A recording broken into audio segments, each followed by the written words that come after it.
Did you miss us? Because we missed all of you. I'm Adam. He's Charlie. Charlie, we back. It's like we decided to take the Seth Rollins, Roman Reigns, Becky Lynch. Well, not Becky Lynch, but Seth Rollins and Roman Reigns hiatus after Mania. We're back, dude. How are you? Hey man, I'm doing good. Yeah, we had we took a little break. Ben's not with us tonight. He'll hopefully be back in about a month or so. He's on the IR.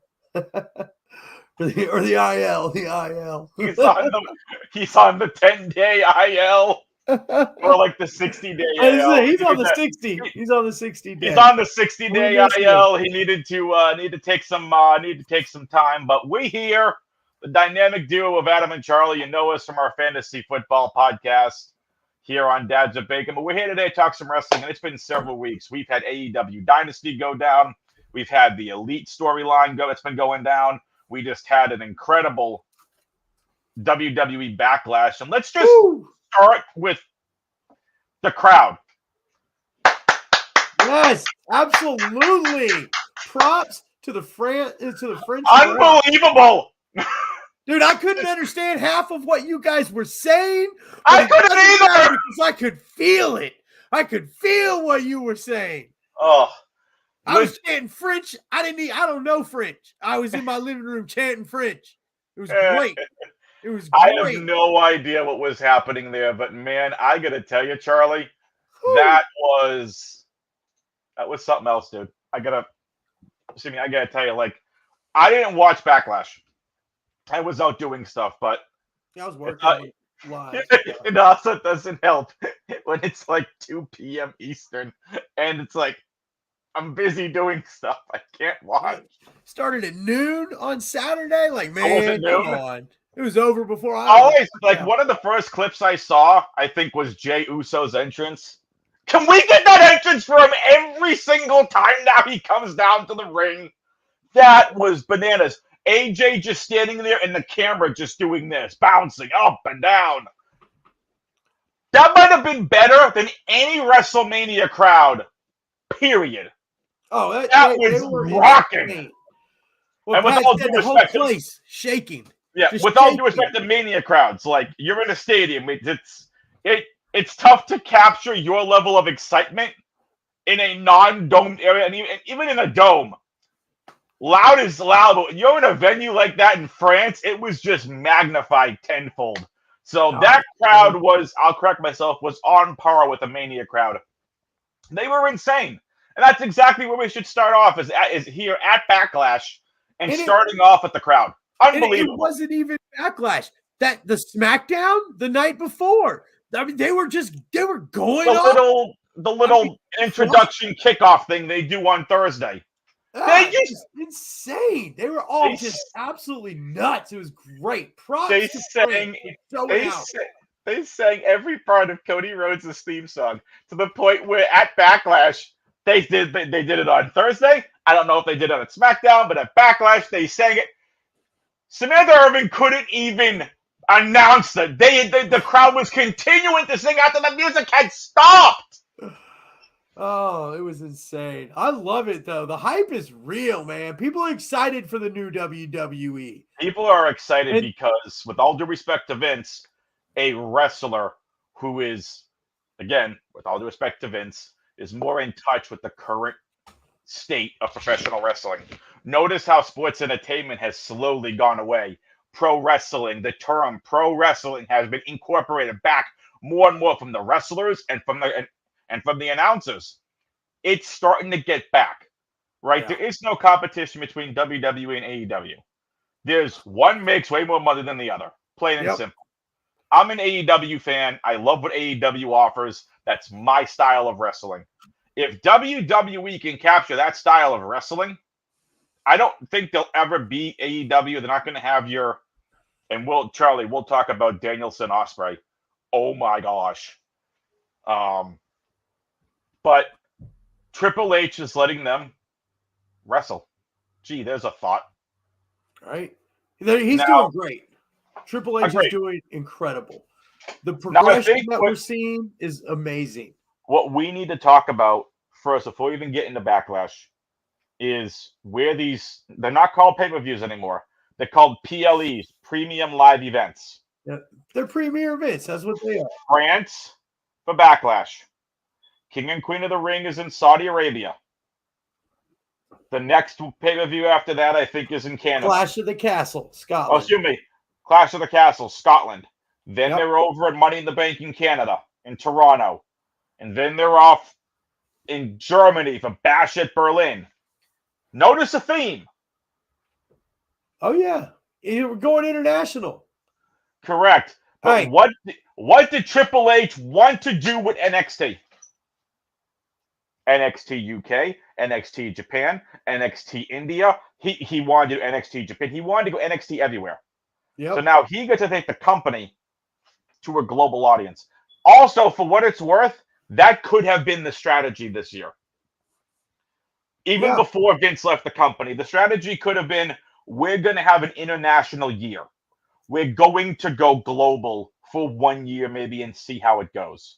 Because you don't have a lot of these premium events. You had your European tour, and I'm using my air quotes here, your European tour you would usually do after Mania. For 2 weeks, you'd go off to Europe, you'd do a lot of live shows. The UK would get some sort of Raw or SmackDown, then they'd come back to the States. Not anymore, not this year. There is a concerted effort to bring WWE all over Europe. You've got Clash at the Castle, which, Charlie, you can correct me if I'm wrong, was huge for the first one last year. That was a major event. That was McIntyre and Reigns, right? Yeah, that was great. I'm glad that they're doing it again. So my thought on what you're saying is, I feel like to an extent these plans have had to have been in the works for at least a little while. It had to have been about a year to book the venues. Exactly, because of the venues. To get these shows booked in these spots, that's that takes a while. It's also gutsy. It's also gutsy to take a lot of time away from the States, which we get them year round. It's fine. Well, we're still getting house shows and stuff too. Correct. I mean, it's probably not with some of the elite level talent if they're off touring wherever. But again, you got to think about it from a global perspective. Japan loves it when they come by, but Japan's got New Japan, All Japan, Noah, DDT, and that's just 4 I know off the top of my head, right? Like 4 major promotions. The UK have promotions. They don't have a New Japan. They don't have that major promotion. They don't have their own. Correct. I'm not calling All Japan a major promotion. I'm not calling DDT a major promotion. Noah's not a major promotion, but they're a more well-known promotion. Heck, Dragon Gate, when Dragon Gate was bigger, wasn't a major promotion, but that was always something that was talked about. The UK, look how quick All In sold out. All In London last year put over 80,000 people. No inflation numbers that I'm aware of, or maybe just don't want to admit.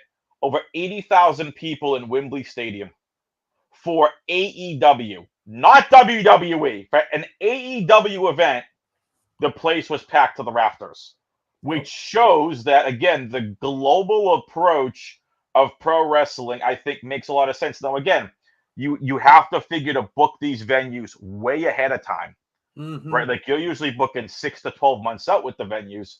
Obviously, they have their schedules. They got to put stuff in. They're not waiting around for WWE or AEW to come by and go, yeah, we'll just take this date because we need it. No, this was there had to have been this global plan somewhere within the last 6 to 12 months to book the venues. Obviously, Saudi Arabia, they have the deal with Saudi Arabia to do 2 shows a year there. That's a whole nother topic for a whole nother podcast, in my opinion on that. But you've got France, Saudi Arabia, Scotland, you got Canada, Germany. That's going to be fun. Oh, yeah. Bash in Berlin, or whatever they're calling it, I think Triple H said. Like, there's so much they're going to be doing. Wouldn't surprise me if they held one in Spain. Wouldn't surprise me if there's eventually one in Italy. Like Spain France. Would be cool. France, they're clearly going back to. Oh, my gosh. They have to. They have to. Oh, my gosh. That was amazing. So how long before we get WWE Euro? They tried it with NXT UK, and then The I mean, you could do it. And look, we've been the allegations came out about the male wrestlers and we've had some wrestlers. Europeans have been in wrestling and in the WWE, and it's forever, like since it started. You know what I mean?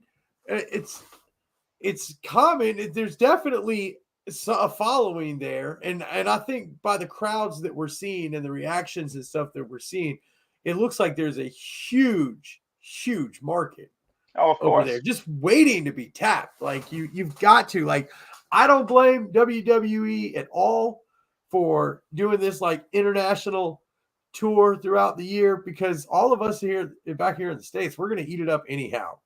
Here we are sitting here talking about how awesome the folks in France were. You know what I mean? So it's like, we're going to be cool with it. Most of us aren't getting to go to these big shows anyhow. You know, the arena only fits so many people.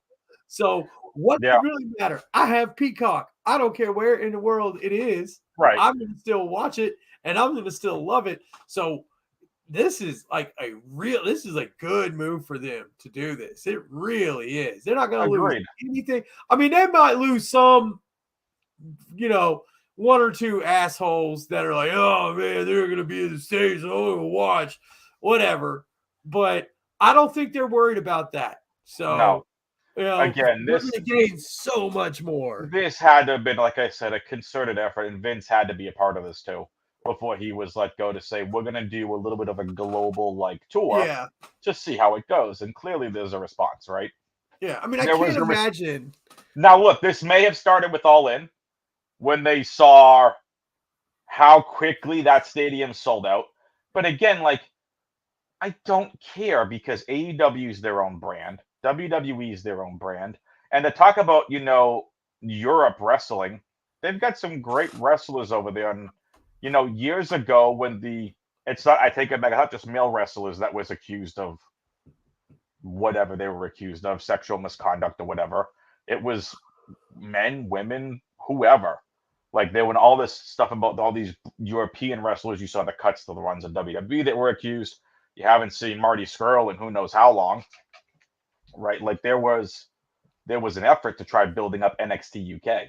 We had Gunther, we had Pete Dunne, we had Trent Seven, we had, a lot of other.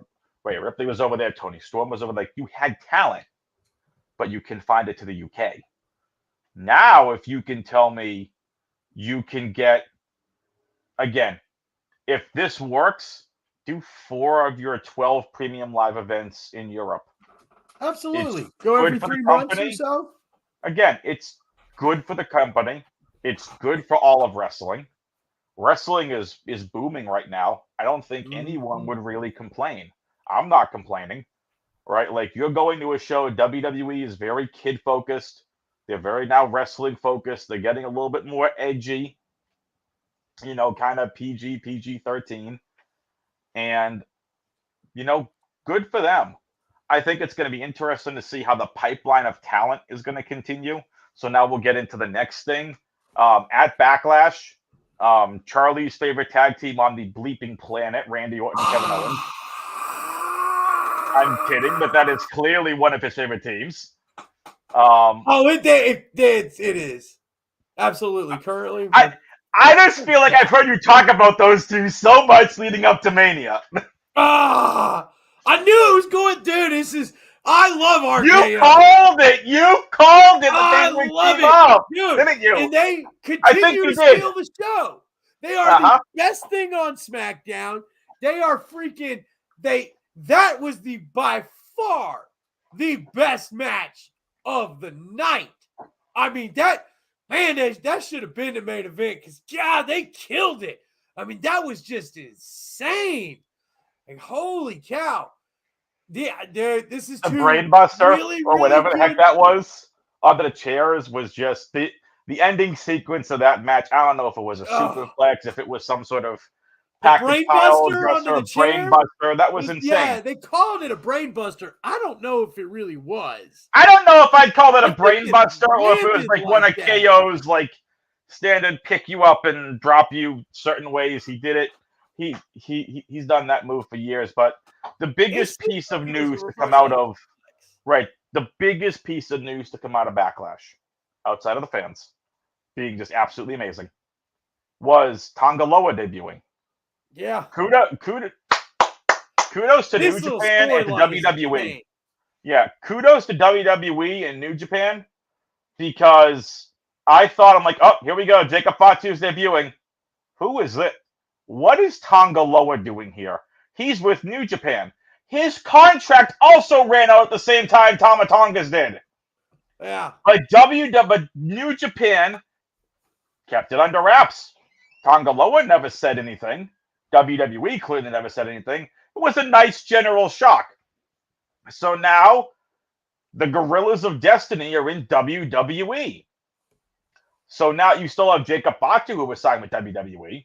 Where is he going to fit in all this? Are they going to hold him off television until they need him for this feud? Is this feud literally going to be Solo and the Gorillas of Destiny versus Roman and the Usos?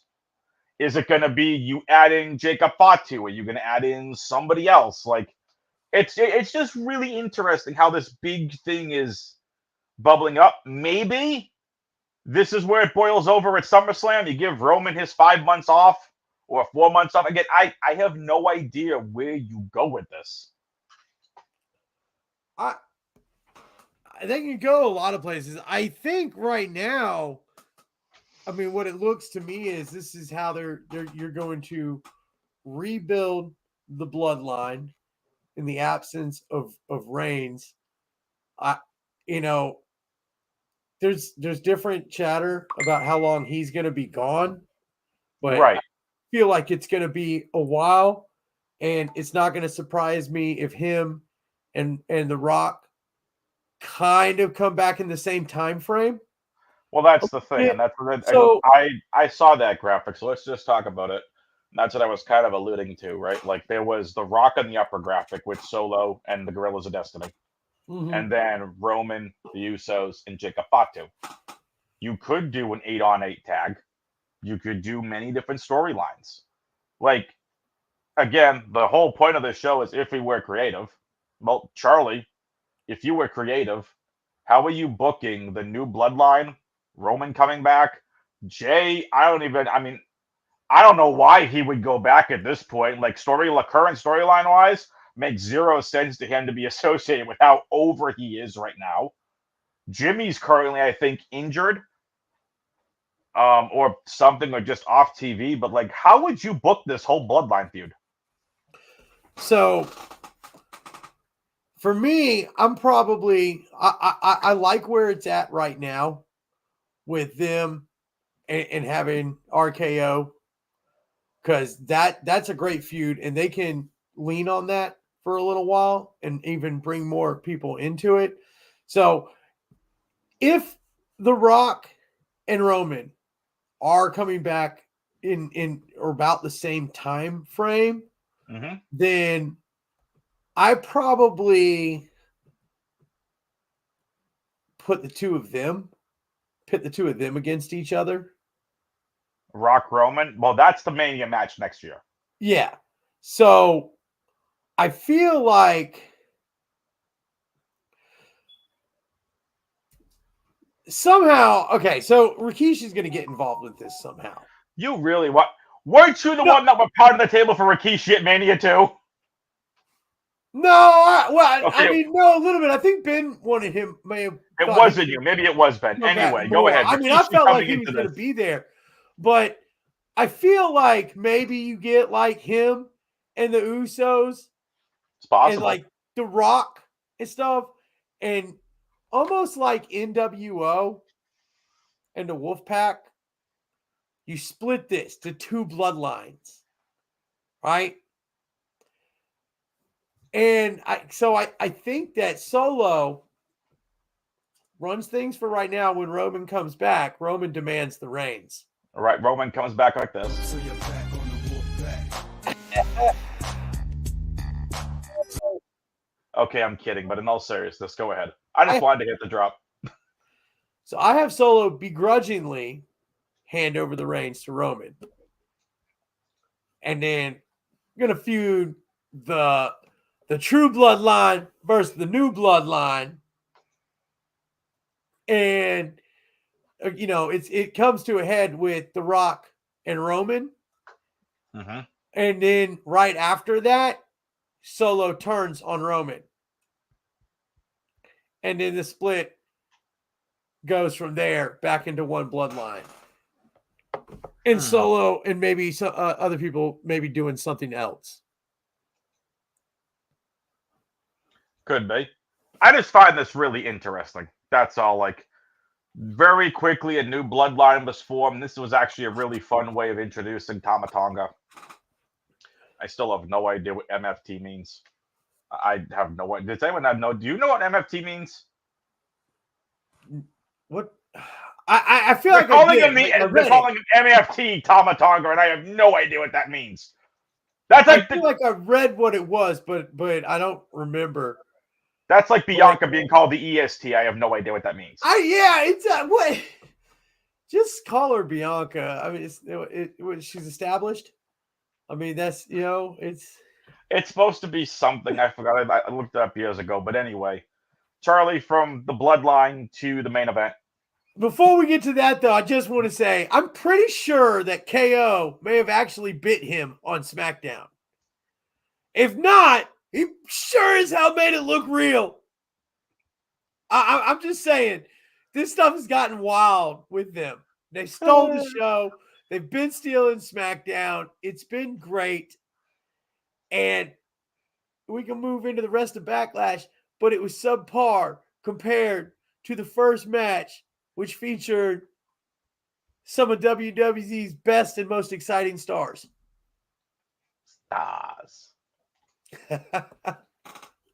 So let's talk about the rest of the Backlash card, and then I want to talk about AEW Absolutely. Dynasty and what's turning into going to be this probably the next over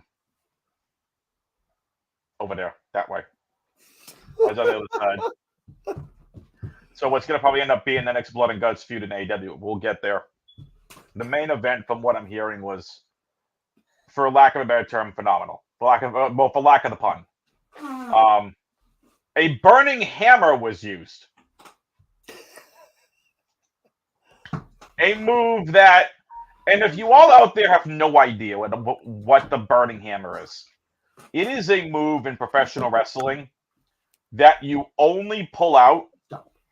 It's a break glass in case of emergency. Kenta Kobayashi. Real quick. Hello. Go. Kenta Kobayashi only used this move 7 times. And of the 7 times that Kenta Kobayashi hit the move, no one ever kicked out of it. It is a move that when it's hit, that's it. Burning Hammer's hit, we're done. It was hit, and not only was it hit, it was kicked out of it 1. Maybe that was AJ and Cody talking about the Burning Hammer, saying, pull it out, I'll kick out at 1. It shows you're trying to do whatever you can to win the match, and it helps establish Cody, more as this dominant, that's like not even the most, break glass in case of emergency move of pro wrestling can beat him right now. Right? Like, it's one of those moves. But Charlie, from everything I heard about the match, it was an outstanding match. It was a really good match. I really liked as well how they played this with AJ Styles and Cody, because they didn't make it wasn't the same as with LA Knight. They didn't make AJ out to be like this terrible bad guy. This was like 2 dudes with the same goal, and the only way to find out who is to do it. You know what I mean? So they did. It was a great match. It was the right match for Cody to have after Mania. Yeah, I mean, I think we all knew AJ wasn't taking the belt off of Cody. Like, that's not going to happen. No. So, the outcome was to be expected. But it was good. It was good. It wasn't for me, it was a really good match, but it wasn't like overly exciting or anything for a main event, especially after the main event that we saw, last month at WrestleMania. It's going to be hard for Cody to compete with that match for a while. He's going to have to do something. He's going to have a really, really incredible match. It's not like the wrestling in the Mania match was even an elite caliber level. It was the greatest storytelling match in the history of professional wrestling. Oh, it Well, was one so of good. It the was greatest so storytelling. fun. I'll rephrase. It was one of the greatest storytelling matches in professional wrestling history. It was Avengers Endgame WWE edition. Period. Yeah. Oh, it was great. We've talked It was about that great. though at length. Charlie, it's 9:00. Yes. Let's switch this and switch gears. Let's quickly talk about King and Queen of the Ring. All right. And we should couple of things from the draft as well. Yes. So why don't you go ahead and touch on those points, and then we'll talk about the brackets for King of the Ring. Okay. Or So King and Queen of the Ring. and going into the King and the Queen, we saw some call ups from NXT. Dragunov is one of those. Really, really excited. I don't know why I like this little dude, man. He's crazy. Got the crazy eye. There's a reminds me reason of he's Steve called the Buscemi. Mad Dragon. I swear he does. Apparently, he's like emphasis on the mad. the Russian Steve Buscemi. I don't know, man. I just dig him. But What? the crazy eye for Mr. Deeds, man. It's like, You feeling okay over there, Charlie? yeah, yeah. But you know, there was Bianca, first female to be drafted number 1 in like a long. I think it's only been one other time, right? I was very surprised. I was very surprised to see Bianca drafted 1. Yeah, I mean, I get more it. surprisingly, who was drafted 3? My boy Carmelo Hayes drafted 3. Oh yeah, I know that was a surprise. Big thing with the draft though. The monster among men himself drafted, coming back, came in, made his mark that night. Braun Strowman, the beast is back. I'm very, very excited about that. And we've got Braun Breaker, also as a part of the draft. Rick Steiner's kid. I really want to see some Braun on Braun action. That has got to happen. It's got to be the Battle of the Braun, right? You have to have the Battle of the Braun. So it'll be great. Those two guys are built to fight each other. I mean, this could be like you're already booking Mania next year. Dude, this could be some Kane versus Undertaker kind of crap. I'm telling you, man. Like seriously, the two. I mentioned to you, Braun Breaker just doesn't do anything for me.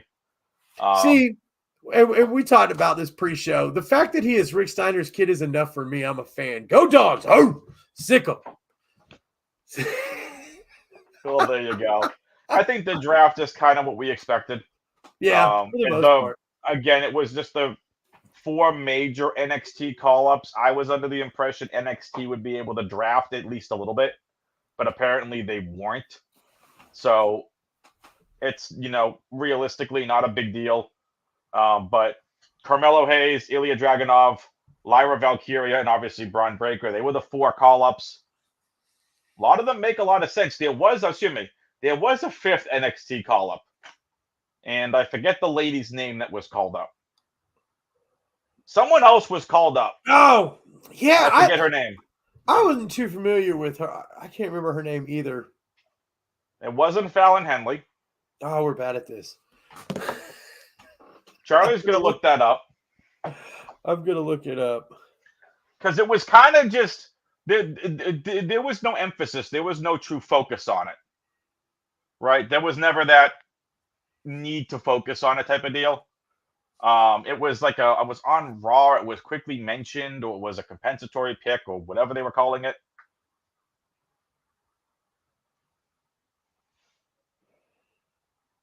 I don't have Jeopardy music playing, Charlie. I don't have that loaded in. Let's see here. He's looking. He's thinking about it. He's looking. Charlie?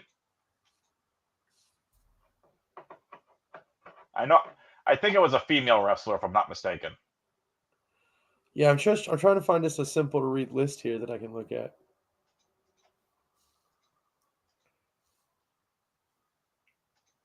I will also search NXT Call-Ups 2024. Kiana James. That's it, Charlie. Kiana James. Yeah. Wow. Okay. Apparently, I missed this.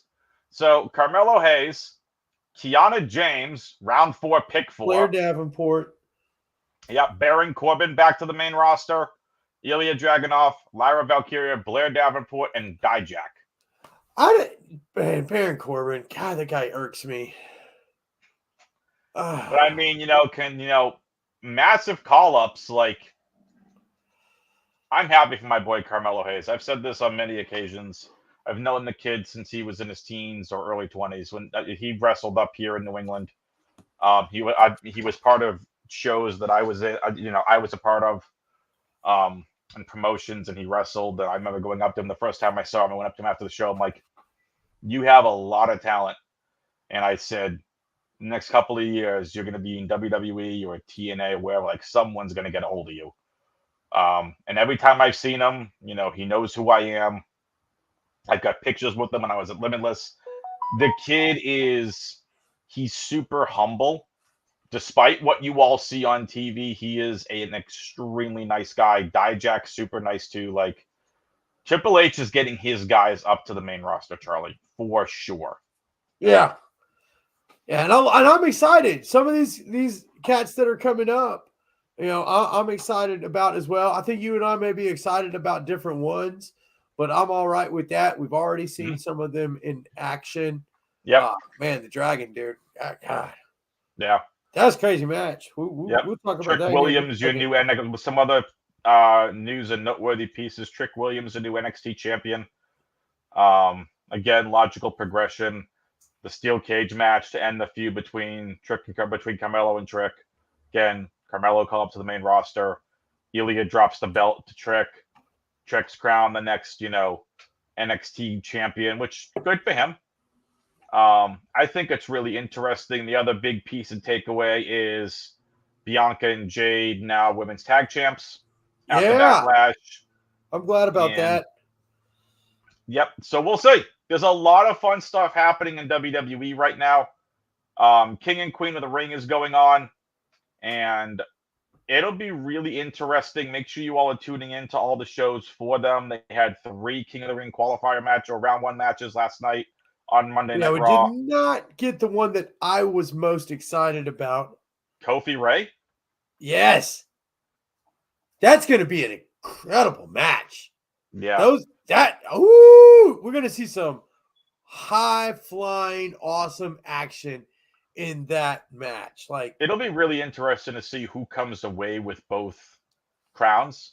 And if they do something different this time for King and Queen of the Ring, maybe a future title shot at a pay-per-view, not like Money in the Bank. But I'm basically saying, I'm King or Queen of the Ring, and I want a title shot at whoever, like their brand's champion. I could see that happening. Again, it's going to be a really interesting dynamic. Like, it's always fun to have that accolade, like you're King of the Ring or Queen of the Ring. It's fun to have that accolade. It helped catapult Stone Cold Steve Austin's career. Well, like, I get that. So it's going to be really fun. We'll have more to talk about that in the coming weeks. I just want to be respectful on time. We're going to try ending here about 9:30. AEW Dynasty was a couple of weeks ago. And before we get to that, I just want to say about King of the Ring, they did Ricochet wrong. He's WWE Speed Champion. Oops, did I say that? What is the speed thing? They should have let him come through at least the next round. He's earned that. He's dynamic. He's entertaining. He is. He's very good. He should be in AEW. Did I say that? Man, I'd love to see him in Ospreay again. That'd be insane. Anyway, let's talk about AEW Dynasty. We've been off for a couple of weeks, so this went down. Bryan Danielson versus Will Ospreay. Charlie, did you get a chance to see any of Dynasty? No, I read the recap, but one of the greatest wrestling matches of all time. Those two. When Bryan Danielson said that he's going to go all out in his last full year being a professional wrestler, the dude wasn't kidding. That match was bananas. I mean, we had moves that were pulled out that were absolutely insane. It's well worth a watch. Go back and watch that match. Hello, little one. And that match was absolutely insane. The biggest piece to come out of it was the main event. I called weeks ago that I did not think they were going to put the title on Swerve. I thought it was going to be this tease until like All In or whatever. And Swerve would have to continue chasing because I thought Hangman Page was going to come back. We, at Double or Nothing, Swerve versus Hangman Page inside of Hell in a Cell or whatever AEW would call it. That made sense to me. Now, maybe they're waiting for that for All In. I have no idea. But I don't think that feud's over with. Match 3 still coming. But congrats to Swerve Strickland becoming AEW World Champion. Oh, but Joe only had a 4-month title reign. Who cares? It was an amazing 4 months and made people, he drew people in. He carried himself like a champion. And for the first time since he was TNA World Champion, he had a World Championship around his waist. It was just absolutely outstanding and amazing. So congrats to Swerve Strickland, the Father of the Year. Christian Cage is back now. Going to be fighting Swerve Strickland for that title. Man, that gimmick is something else. The patriarchy. Yep. But the biggest piece, and Charlie, this plays into the NFL too, because congrats on Tony Khan for selling the injury. The Elite have taken over AEW. The Elite being Matthew Jackson, Nicholas Jackson, Kazuchika Okada, and Jack Perry, who came back at AEW Dynasty, who costed FTR a chance of becoming the first ever 3-time AEW Tag Team Champions. And they took out Tony Khan. It was Dynamite in Jacksonville at Daly's place. And Jack and Tony are in the ring. Tony's not saying anything. He's just in the ring. They're going back. You forgive him. Does he get his contract back? Because remember, on New Japan, he ripped up his AEW contract. So it was like, okay, does Jack come back? So they settled it.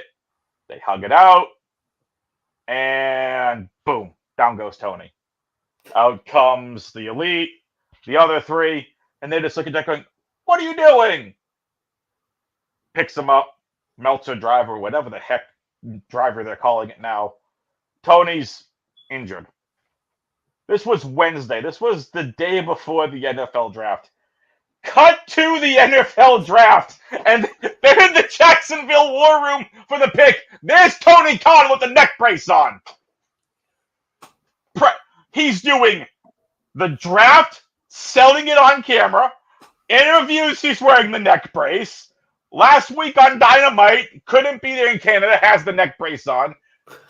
Congratulations for Tony trying to keep kayfabe alive and selling the injury. Like, I think this is going to lead to the next Blood and Guts match, that match has become a thing in AEW every year, but there's no factions this time around. It's not like it was the Elite versus the Blackpool Combat Club like it was last year. Jericho Appreciation Society, Blackpool Combat Club, Jericho Appreciation Society versus whoever, right? Like, there weren't those matches. There was no factions that were prepping for Blood and Guts. I love the dynamic of what the Elite are doing. Hello, kitty cat. I just got all kinds of creatures running around here tonight, man. It's all good. So, have you been keeping up with AEW at all? Yeah, I just don't get to watch it much. I just with the TV apps that I have and stuff don't get a lot of exposure to it. So I read more of the recaps than I do actually get to watch anymore. Which I'm all right with, though, because I watch with the boys, and WWE's geared a bit more for kids than AEW is. So right, I'm cool with it. Yep. And I mean, I think what AEW is doing is great. Can you all stop slandering each other now? Like, Swerve's had enough with the slander. He's trying to bring things back on. Will Ospreay said, I'm done talking about the other company. Punk's over here still, part of my language, shit talking Jack Perry on Raw and got no reaction from the crowd. It's like, shut up. You're on your own brands. Focus on you. Stop slating the other companies. Stop slamming wrestlers and just focus on what you're doing. Put the best product out there that you can. Right? Like, am I wrong on this? No, absolutely right. Even the category look. The bottom line is they're here to make money. Correct. You got to do what sells. Absolutely. They're, again, I've been saying it all show. They're two completely separate brands of wrestling. Mm-hmm. I like what AEW brings more than WWE. You prefer a little bit of both, maybe more on the WWE side. Like, that's what makes pro wrestling great, is everyone has their own style. I'm not watching 10 hours of wrestling content a week. That is not happening. It'll be 10 to 15 hours if I include New Japan and or TNA. And I want this to be the last point we talk about, unless anything from AEW you want to talk about. No, because I didn't get to watch it. So it's like, I can just look at the results and stuff. I'm cool with Joe losing the belt. I like that because I'm not a huge fan of his. Mm-hmm. And Swerve is cool. So, but other than that, man, it's just, from everything I've heard, the show was really good. I just didn't get to see that one. We need to talk about one last piece of wrestling news before we get on out of here. TNA. Jerry Lawler. What's up with Jerry Lawler? They're not going to re-sign him. I think he just suffered from a stroke real recently. 30-year contract with WWE. You're not going to re-sign him. Wow. Yeah. Crazy. But, wishing Jerry a speedy recovery. I think the stroke was a while back. Yeah. But again, it's maybe he wants to take time to focus on his own health, but yeah, I caught that this morning. They were saying that they weren't going to re-sign him. So, for the sake of not wanting to get sued, I'm not going to play the song. But can we talk about TNA? More specifically, one person that is taking over the professional wrestling world with his theme song. Joe Hendry has one of the best pro wrestling gimmicks going today. That theme song is so catchy. The theme song, I believe in the theme song is Believe in Joe Hendry or whatever. Came out on Monday. Number 1 song in the UK. Top 10 in the United States. Wow. He's trending worldwide. He's doing what am I missing? That's crazy. Some of his skits and he's like a singing wrestler. He plays guitar. He's doing his own thing. If you haven't seen Joe Hendry's gimmick, go watch the gimmick. Specifically, he had to do this whole apology thing to AJ Francis, aka Top Dollar, if you're familiar with him from WWE, and he comes out to the ring, sits there, the theme song hits, he does this thing, he sits down with his guitar, apologizes to AJ Francis, the only way apparently he knows how, and he sings a song. It was a cover of some song, and it was Will You Get Fired or something else, and he's so funny. There was one clip of some lady announcer on the stage, and the way the camera's looking at it, right? Just person's here, AJ and the rest of his first class people are there, and all of a sudden she goes, and then until you say his name, and then AJ goes, "What are you doing?" Boom! Out goes the theme song. First couple things going, all of a sudden, poof! He teleported. He's right there. Wasn't on the stage before, then poof, he's just there. This and people are having fun with it. They go, he's getting too powerful. He's teleporting. And I'm like, wrestling Twitter is losing their minds over this guy. So if you haven't seen the Joe Hendry gimmick, go watch it. It's hilarious.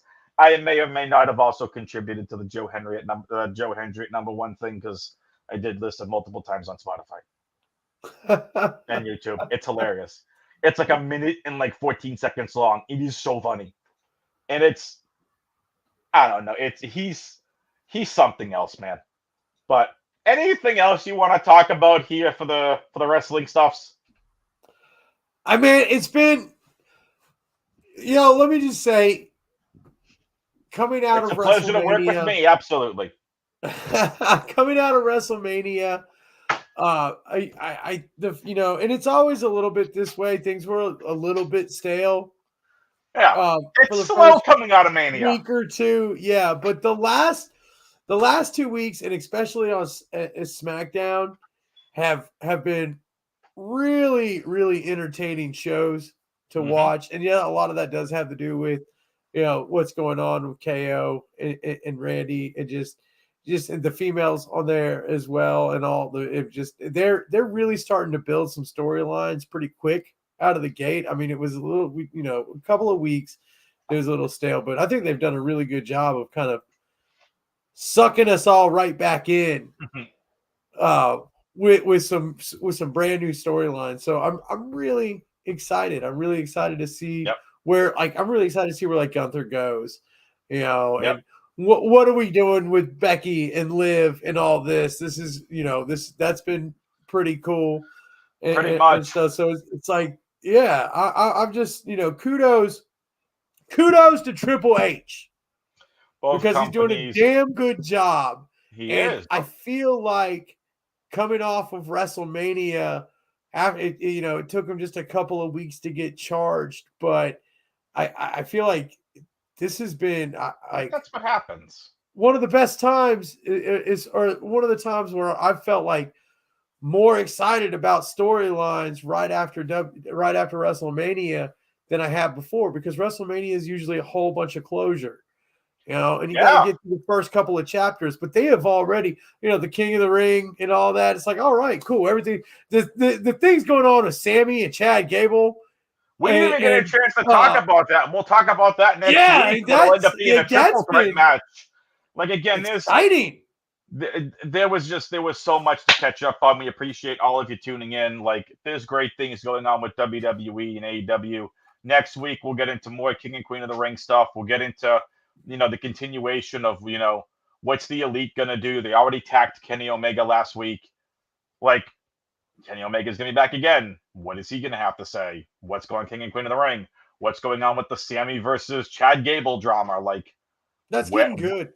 It is. It's been good for about a month now or so. The little lead up in the Mania, now the post lead up, the Chad Gable heel turn.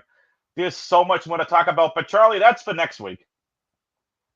But it's always a pleasure working with you, my friend. As much as I joke, say it's a pleasure working with me. Always a pleasure working with you. So I'm kidding about the other stuff, but a pleasure working with you. Ben, we can't wait to have you back here. But for Charlie, come back, Ben. For Charlie, I'm Adam. We'll see you all next week. Shock the system.